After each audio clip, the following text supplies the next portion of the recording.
and that is His Excellency Governor Kibwana, and it's on development of Makueni County and why Makueni County was chosen to be the first county to hold the peer-to-peer Governors Learning Conference.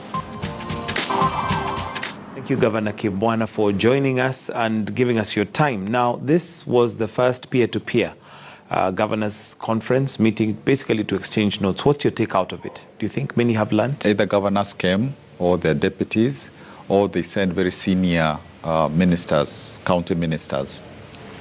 And of course, there was a lot of interest from development partners, including the World Bank and USAID.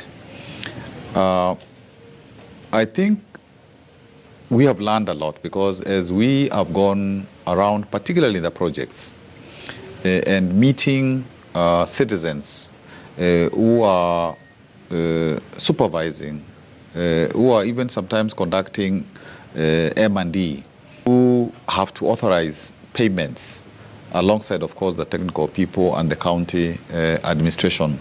I think we have learned that you can actually do development with the people. You don't have to get afraid of them. You don't have to get afraid of their empowerment. And from what most of the governors have said and colleagues from other counties, they have said that from this experience, from this learning, it is clear that you can involve the people fully in public participation from the budget, from designing projects, from therefore planning. You can involve them in supervision, you can involve them in monitoring and evaluation, you can involve them the entire lifespan of a project, including the question of sustainability. Okay. So I think actually people even stayed for a long time. They didn't want kind of to leave because I think there was this sense of even the national government can learn from counties. And although people came to Makueni, I think it's not a question of just coming to learn from Makueni. We are learning from each other. They are critiquing what we are doing.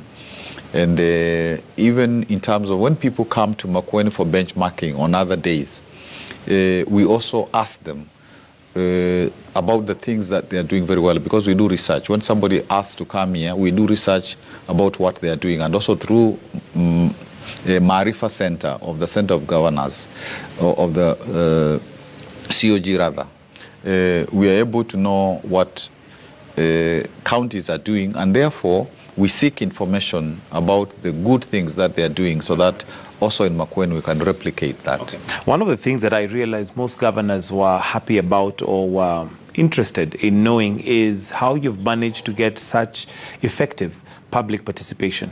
I think Makueni has a history of a lot of civic education, particularly during the one-party era, when we were preparing to review our constitution. And that exercise of conducting civic education is something that has not been lost upon the people. And even when we came into county government, because according to the County Governments Act, civic education is one of the functions of county governments. So we also made that a priority. Although we had quite a struggle with the then county assembly, because they said, why do we want people to know so much? But civic education helps for citizens to understand that the Constitution gives them authority. They are sovereign, and they delegate their power to elected leaders, to the judiciary, to the executive. So we have a very aware citizenry. And when again it was explained that according to the new Constitution, public participation is central in terms of the design of the county government and even the national government. So they really embraced this. And I encouraged my colleagues, elected leaders, as well as the civil service. I encouraged them that let us share this government with the people. Let us make sure that they are at the center of the decisions that are made. And I think this is what has really given us the breakthrough, because Now part of the work is shared by the citizenry. How have you managed? Because your first term was, there was a lot of push and pull and tussle at some point. It even looked like the county government would have to go back to the polls. Yes. How have you managed to weather that storm and still be able to achieve quite some milestones in Makueni? I think part of what was being resisted was this citizen-driven government. That definitely was resisted because people thought I was organizing for them to have less power. And of course, where the county assembly wanted to get a lot of money from the budget. Actually, those days, they wanted like $1 billion. And all the money that we had was like 5 billion. So I said that this is not possible because we are 1 million. And you are just about 148 MCAs and some other staff. So when I said that you couldn't have that, it was that like saying no to corruption and the people joining in that exercise. This is now joining to say that yes, we don't want our money just to go to the MCAs. You see, this is when therefore now the people decided that they were not going to have the government because it was dysfunctional. It was a government that could not help them with services, and as a result, there was that backing, and that backing because people realized that I was trying to do the right thing. Eventually, when they said they were going to take us home, then the MCAs woke up and they realized that actually we can be taken home, and that is why even countrywide, MCAs and county assemblies started to sober up, to realize that they can't keep on saying governors must be impeached, the ministers must be, also impeached, and so on. So, in a way, although we lost a bit of time, and it looked like we were in a bad state, but I think we had said that there is a line on the sand, and this is where we'll draw the line.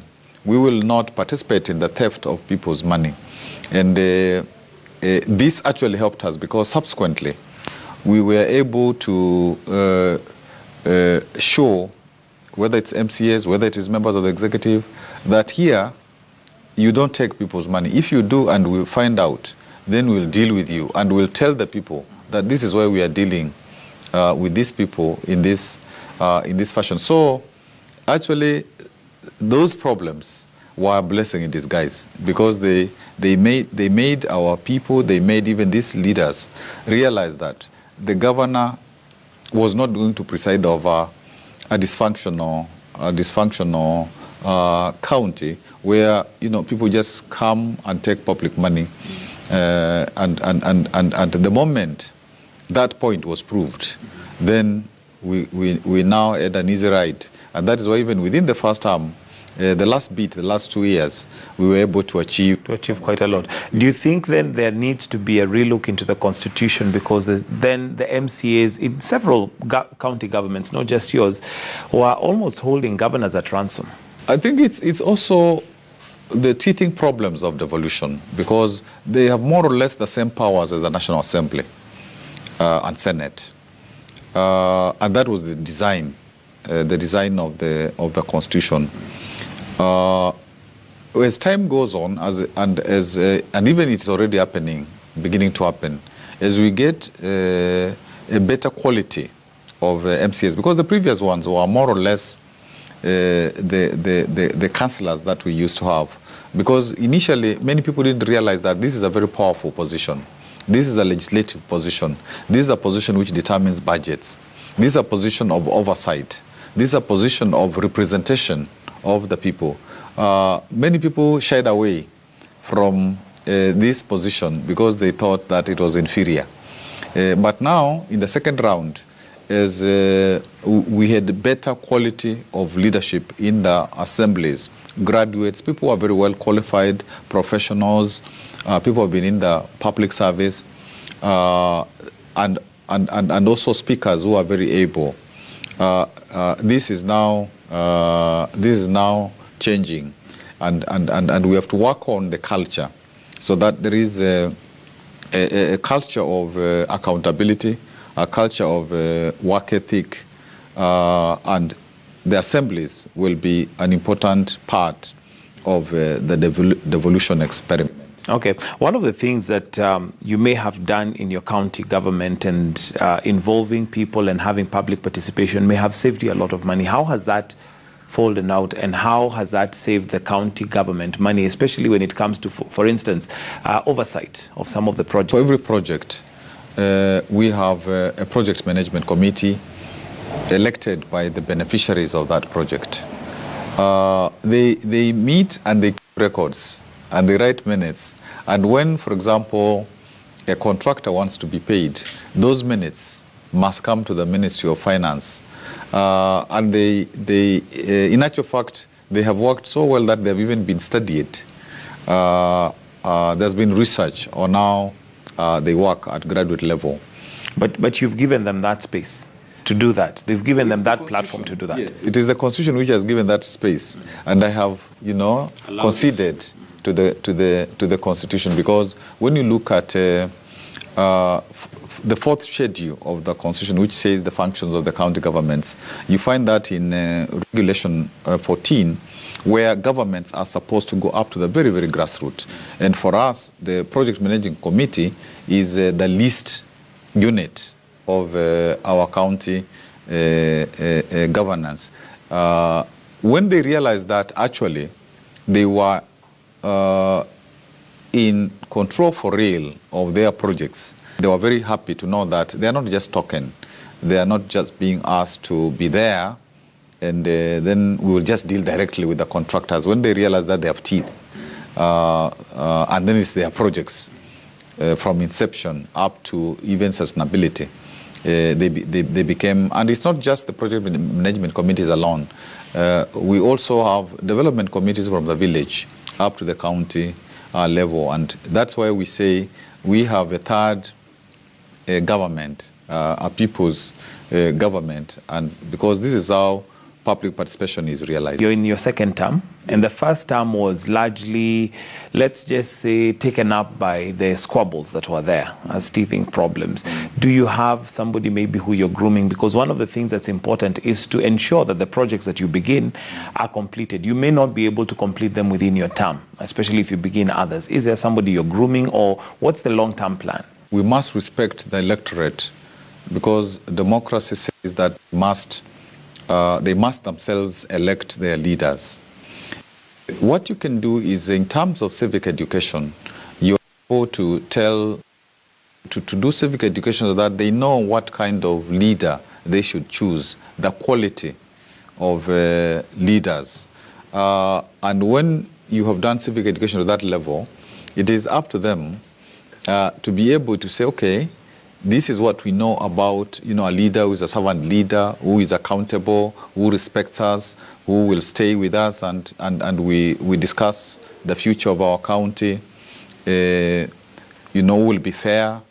So I think it's safer, and also democratically speaking, it's better to really sensitize your people so that they will be able to look at these leaders and they'll say, this one is not good for this reason. But part of leaving a legacy is mentoring. It may not necessarily be grooming to a point or grooming to give to the people, but mentoring such that when now they look at those qualities that you're talking about, they're able to identify and say, this is the principles of a good leader, these are the qualities of a leader who we may not want. Politicians are not easy to mentor, because many of the politicians think that they're self-sufficient. But any of the young people who come to me, even from the political sector, I always take time to interact so that whatever I have learned, I may be able to also pass without discrimination. I would like to do that, and it's something that I've done previously as a teacher. As a teacher, I mentored very many people. Some of the senior people in the legal fraternity were people that I had the privilege of mentoring. Even the Supreme Court, like a lot of the people in the Supreme Court were people who were my students. Even then in the NGO sector, I was also mentoring people. In the political sector, I have also tried to do that. It's harder. Politics seem to be not easy to kind of impart some values and so on and so forth. But that I'm trying, and in the 4 years, that also will be something that I do. But at the end of the day, like President Kibaki, I don't think he said that people should choose Uhuru. And actually, I don't think even he went to a lot of the campaigns whatsoever. And sometimes as a leader, you can prefer somebody, and then the citizens say, no, we don't want that one. And then, you have bad egg on your face, so to speak. So I think it's better that you simply say that these are the qualities, these are the qualities of a good leader. There are several strong leaders within Makueni County, and I look forward to an election in 2022 where there won't be much acrimony. People will be able to fit in their various positions, and the citizens will be happy with the kind of crop. They will have a lot of people to choose from. Okay, now looking at the national government, one of the things that has really pulled us back as a country, and that does not exclude the Kamba nation, if I can call it that, or the people in this particular region, is divisive tribal politics. How do we sort that out? Because it's one of the reasons why people feel marginalized by virtue of the fact that maybe they're not in leadership. And leadership here means they're not in the national government. I think this is a very unfortunate aspect of our politics, where if you are not in, you're out. And when elections come and go, sometimes some of the leadership does not see that it's a leadership of everybody, whether they voted for you or not. And it is expected that you will approach the national government, you will get development goodies if you are related to that government. You voted for it, you voted for it. I wish there were just two parties in Kenya. I wish there was Jubilee and NASA, because both those formations would not be tribal. Because if you look at the Jubilee formation, you have several representatives of several ethnic groups. If you look at NASA, it is the same. And this is going towards national unity, where you are not just being looked at from the point of view of what is your ethnic group. And then that would defeat parties being on ethnic basis, so that a party would not say, like if it's Wiper, the base is in a particular place, if it is URP, if it is TNA, if it is, or DM. And of course, there would be other regions, like the Coast, they don't have their political party, so to speak. Or Luya, it would be Ford, Ford K, Amani. So I look forward to these parties not being ethnic-based. And I hope that even the law will really be changed, so that it's harder to have political parties that are simply based in particular narrow regions without ideology, and all of them, for all intents and purposes, are not really different. But the difference is just the ethnic focus. So this is one thing that will be critical. And even as we talk about constitutional change, you see, you can't simply base it on inclusion, so that you have many positions at the top, right, so that the elite again share positions, without necessarily saying what is the democratic content of these changes. To what extent will these changes also answer the question of strengthening devolution, making economic independence possible for the majority of the people, making sure that the youth, that very critical segment, is secured in our country. So you are right in that this question of narrow politics, ethnic politics, this is just like corruption. This is one thing that Kenya must solve. Okay, and you're in a position of influence, you're in a position of leadership, you're in a position where you can catalyze change in one way or the other. What is it that Professor Kibwana Kibwana can do to ensure that by the time you leave office as governor, the people of Makueni County are more together as a people, not because of which part of Makueni they come from, but they feel more Kenyan than, before you are in office? I think the one thing that we are struggling to achieve is to ensure that the majority of our people have economic independence. And that is why we are looking at like the fruit processing plant, milk, our honey, a plant for green grams. We are looking at what is it that people are good at in a particular region. And then we see how do you help them with value addition, because that's what they're asking us for. They say, we do agriculture, we do horticulture, but we get very bad prices. So to what extent as a county can we help them? Because if people are economically empowered, they're able to do things for themselves, even health, although we have free health here, but they can go to Nairobi to any hospital. They can take their children, anywhere, and poverty will not be like 50% of people who are poor. We shall, keep on reducing that kind of poverty level. So I think one thing that equalizes people, if they have more or less the same economic opportunities, and that is what we are trying to do within, so that one region will not say that it is disadvantaged vis-a-vis another region within Makueni. And I think it is the same story in the country.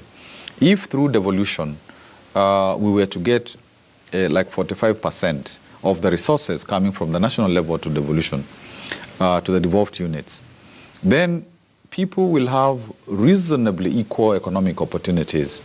And this will begin to negate this idea that your tribesman or woman must be, a president so that you can benefit. Okay. Now, the other issue is corruption at a national level. You seem to have somehow dealt with corruption in Makueni County with public participation, with the fact that you've put structures in place that ensure that money is not overspent. For instance, the dam that you have built for only 7 million shillings. Most of the governors were surprised by virtue of the fact that it only cost 7 million. What lessons can go bottom up to the national government to ensure that first, projects are not inflated and they're done at reasonable prices? Because surely there must be somewhere we are losing a lot of money unnecessarily. You see, even though ordinary people may not have a lot of technical information, but when you begin the budget with them, you can, for example, say a dam is 100 million shillings, and they tell you, no, that's not possible. From our history, when we have been here, we have had this dam, cost so much. All the dams that they have built, because they have knowledge of how much they cost, and they have knowledge about how many things cost, even those which were inflated, particularly during former one-party era. So they have this kind of knowledge, and they're able to say that we were told this was bought for so much, if it's cement. But they'll say, if you go to the shop, even in the village, it is this much. So why should it be almost twice as much? So they keep on asking these questions, and because they will determine, budgets, especially of the award projects. So they are sensitive to what kind of money. And again, if somebody is building a road, and they lie to you that they were on the site at a particular day and their machine was working, then the people, because they have been keeping the records, will say that this is not true. This person is not saying the truth, is overcharging us. So I think we have used that mechanism of the oversight of citizens, let alone the oversight of the MCAs, because that is also another good oversight, another level. So the people question, if they think that anybody is even our own workers are corrupt, they report them to us because they know that this will be in confidence, and they know that, and even sometimes they even say it in the public. So I think it depends on how transparent the system is, so that everybody feels comfortable, even our professionals, because we ask them to help us, like complex projects, and they help us and they tell us that this is what this can cost. This is the actual price. Of course, it's up to you. If as a governor you want to top that and have your 10% or whatever percent people have, but I believe that a lot of the governors now are alive to the fact that we need to extend money as much as is possible. But having said that, there are people in Makueni who also do wrong things, and we struggle with that. And we have sacked people, even people who are supposed to be very close to the governor. We have sacked them. Some go to court, but we say that the moment we discover you are not doing right, then Makueni is not the place for you. So what advice would you have for national government in terms of corruption? It's something that has bedeviled this country since independence. There seems to be a trajectory in that direction, but what advice would you give the national government in terms of stemming corruption? I think about 1992-93, we did the first research about corruption in Kenya, and we wrote a book which we called The Anatomy of Corruption in Kenya. That research almost cost me my life, because when the then leadership got wind of this, we were in a lot of trouble.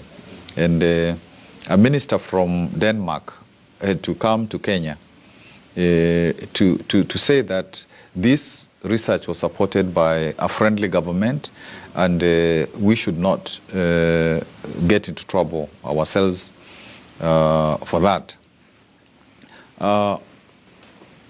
So Kenya has had a history of corruption, and indeed, if we had controlled corruption from the beginning, if we had not discontinued devolution in 1964, Kenya would just be like the tigers.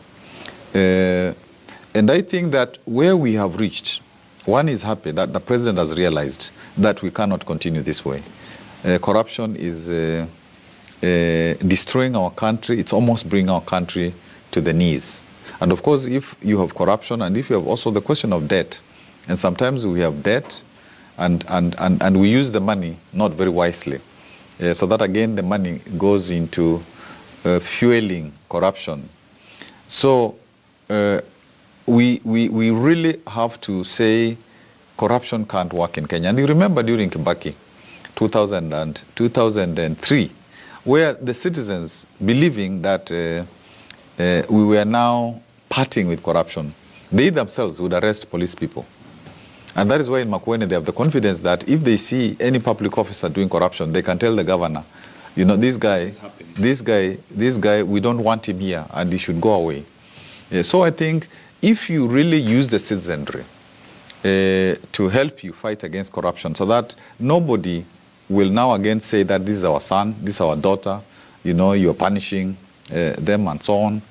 But it means that they have to see that this is a true fight. There are no sacred cows. And, you know, if you're senior and if you're junior, it doesn't matter. And then, of course, it's not also politicized. You don't have institutions which are supposed to fight corruption, which are trying to undermine people for no good reason whatsoever. And sometimes I pause and think that where we have reached, you may have to say, for corruption that has happened in the past, we will not necessarily take you to court or to jail, but we will ask you, come forward, say to us, what is it that you have taken away from the public? And then we can negotiate. We can say, you return this, and will not necessarily take you to court. So do you think that the current Building Bridges initiative and team is bound to fail based on some of the things you've highlighted? For instance, there are those who may not feel included because it is mainly two leaders that came together. Their coming together was shrouded with mystery in the beginning. It's not quite clear whether it was a political deal or what the deal was. Do you think then the Building Bridges made up of 14 people selected by 2 people is bound to fail? Well, I think I would myself say that first of all, the handshake was an important event in the country because it brought temperatures down. It made the country go forward, unlike 2007-8. So it was valuable, maybe very valuable. And there was this group chosen by the two leaders. But now, I think to really broaden the consensus making, you require to involve other sectors. And I think this team, although it was gazetted, but that's not enough, because gazettement is not enough. You require to have a substantive law which backs that up. If it's a major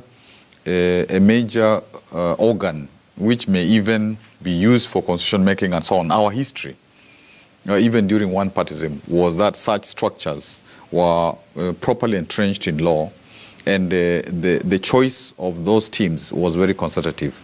All right, I would like to now just wind up and maybe just to find out, what does Professor Kibwana do just to relax? You have a lot of work, but once in a while, they say all work and no play makes Jack a dull boy. Unfortunately, as of now, because this period has been quite intense, I relax by just doing work. Isn't that being a workaholic? Does it not? I think things are easing up. I have grandchildren. I enjoy when I have time, with them. I would like more time with them, with my children, with my wife, and also time for my wife. I would like some time to study and to write, which is also work. And maybe learn, to do things of just relaxing. Maybe you need to learn how to relax differently, other than just reading. Do you foresee any of your children maybe taking up a political career like you did? There aren't immediate signs for that. Okay. On the contrary. They grew up during the pro-democracy movement, when, there were all the problems, police would come to our house and so on. And I think most of them don't like politics at all. Okay, so you don't foresee any of them taking up after you?